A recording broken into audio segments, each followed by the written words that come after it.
पिछले हफ्ते जो हमारी व्हाट्सएप फैमिली ग्रुप है, हमें एक हफ्ते से सिर्फ ये डिसाइड करें कि हम कैसे आपको कहेंगे प्राइम मिनिस्टर जी, प्रधानमंत्री जी। रीमा बुआ मेरे को रोज फोन करके पूछ रही है क्या मैं ये बोल सकती हूँ, क्या मैं ये वो बोल सकती हूँ। मैं भी आपका परिवार का हूं भाई। पर लेकिन आपको जो मर्जी पड़े वो मैंने बोलिए। बहुत अच्छा डट के हाँ। आदरणीय आदरणीय प्रधानमंत्री श्री नरेंद्र मोदी जी, कट।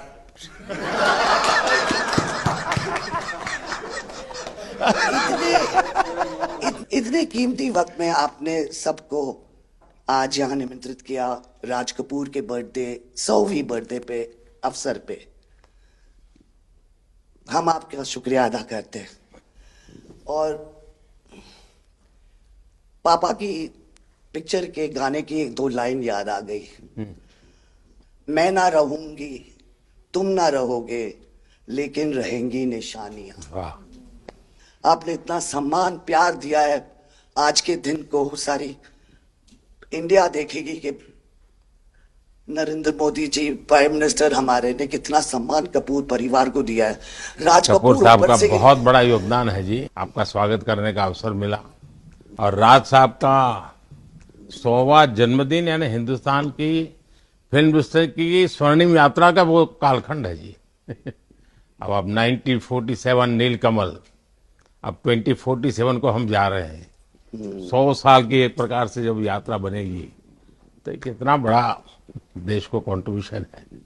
आजकल हमारे यहाँ डिप्लोमेटिक वर्ल्ड में सॉफ्ट पावर इसकी बहुत चर्चा होती है कि भाई जिस जमाने में सॉफ्ट पावर शब्द का जन्म नहीं हुआ होगा, शायद राज कपूर साहब ने दुनिया में भारत के सॉफ्ट पावर की ताकत को एस्टैब्लिश कर दिया था।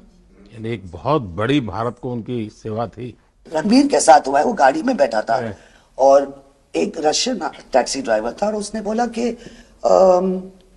Are you from India? Oh and he was singing a song, I am Raj Kapoor's grandson. से बेटा मैंने कहा था कि मैं उनका पोता हूं, तो हमेशा मुझे फ्री टैक्सी रखनी फ्री हो जाती है। एक काम हो सकता है क्या, खास करके सेंट्रल एशिया, कोई ऐसी फिल्म बने जो वहां के लोगों के दिल दिमाग पर राज साहब आज इतने सालों के बाद भी, यानी आज भी उनका पूरा कंट्रोल है। मैं बताता हूँ जी। आज छोटे बच्चों को भी सिखाते गाने। हाँ, यानी उनके जीवन में प्रभाव है। मुझे लगता है कि सेंट्रल एशिया में बहुत बड़ी ताकत है जी। हमें पुनर्जीवित करना चाहिए, हमें इसको नई पीढ़ी तक जोड़ना चाहिए और एक लिंक बने। अब ऐसा कोई क्रिएटिव वर्क करना चाहिए और बन सकता है।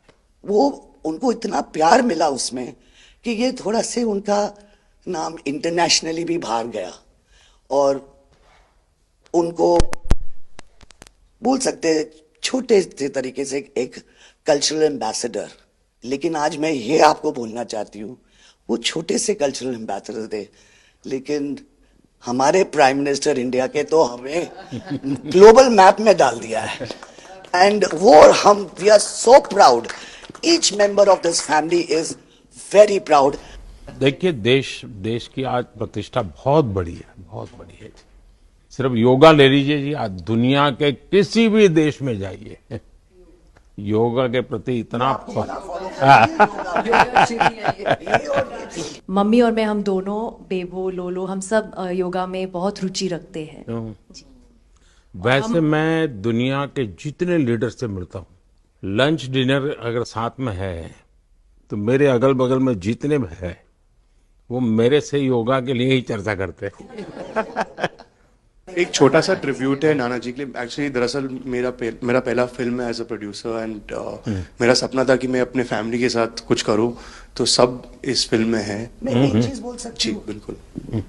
ये वो ग्रैंडसन है, राधा ग्रैंडसन्स मेरे दोनों बच्चे, ये अपने नाना को मिले नहीं है और ये पिक्चर बना रहे हैं और उनकी सब उस अरमान ने इतनी खोज की है हर चीज की और उसमें थोड़ा बहुत just for him he is making. जो कुछ सीखे हम फिल्मों के माध्यम से और जो माँ ने सिखाया मुझे, उनसे सीखे हम। देखिए, जब आप रिसर्च करते हैं ना तो एक प्रकार से आप उसको जीते हैं जी। उस दुनिया को जीते हैं, तो आप बड़े भाग्यवान हैं जी कि भले आपने नाना जी को देखा नहीं, लेकिन नाना जी को जीने का आपको अवसर मिल रहा है। जी बिल्कुल बिल्कुल, ये बहुत बड़ा सपना है मेरा और I am really thankful, full family is part of this. मुझे याद है हमारे यहाँ इनके फिल्मों की ताकत क्या थी। जनसंघ का जमाना था और दिल्ली का चुनाव था, तो चुनाव में जनसंघ के लोग हार गए। तो अडवाणी जी, अटल जी ने कहा यार चुनाव तो हार गए, क्या करेंगे, तो चलो बोले मूवी देखते हैं।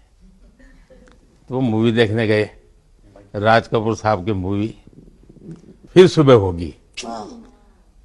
जनसंघ के दो नेता पराजय के बाद जाते हैं और मूवी देखते हैं फिर सुबह होगी, और आज फिर सुबह हुई। मैं चाइना में था, आपके पिताजी का एक गाना था, उसको वो प्ले कर रहे थे। तो मैंने मेरे साथियों को कहा, मैंने कहा इसका मोबाइल फोन पर रिकॉर्डिंग करो। मैंने ऋषि साहब को भेजा था। अच्छा। और वो इतने प्रसन्न हो गए।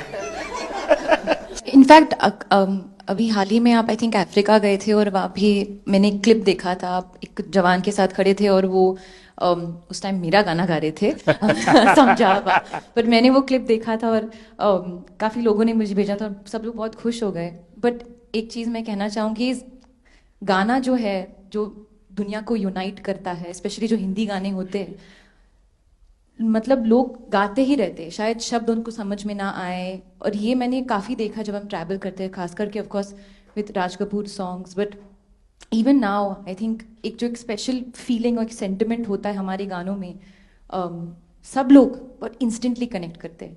और उसी के साथ एक क्वेश्चन था आपके लिए, क्या आप गाने सुन पाते हैं? मैं सुन पाता हूँ, क्योंकि मुझे अच्छा लगता है। कभी मौका मिल जाए तो मैं जरूर सुन लेता हूँ। आप पहले प्रधानमंत्री हैं जिससे मैं मिला हूँ, और आपने आंखों में आंख लगा के इतने मतलब पर्सनली हमसे मिले हैं, और 2 बार मिले हैं। आप में इतनी अच्छी एनर्जी है और आप इतनी मेहनत करते हैं, और आप जो करते हैं मैं आपको कंग्रेचुलेट करना चाहूँगा। और thank you for opening your doors, और हम सबसे मिलने के लिए और इतने एक्सेसिबल होने के लिए, तो बहुत खुश हूँ। मैं आपके पिताजी को मिला हूँ और मैं सोच रहा था कि आज मुझे 3 पीढ़ी को मिलने का मौका मिलेगा, लेकिन आप लाए नहीं तीसरी पीढ़ी को। They're all big actors. We are not in the creative field. My children are trying level best. That we would be invited by the Prime Minister. मतलब पापा थैंक यू। 13, 14 और 15 दिसंबर को हम राज कपूर का एक रेट्रोस्पेक्टिव कर रहे हैं। गवर्नमेंट ऑफ इंडिया, NFDC और NFAI ने हमारी बहुत मदद की। हमने उनकी 10 फिल्म लेके उनको रिस्टोर किया है, ऑडियो और विजुअल। तो हम पूरे हिंदुस्तान में कुछ 160 थिएटर्स में 40 सिटीज़, अराउंड 40 सिटीज़ उनकी फिल्में दिखा रहे हैं। तो 13 तारीख को हमारा प्रीमियर है, जो हम मुंबई में करें। पूरी फिल्म इंडस्ट्री को हमने बुलाया है।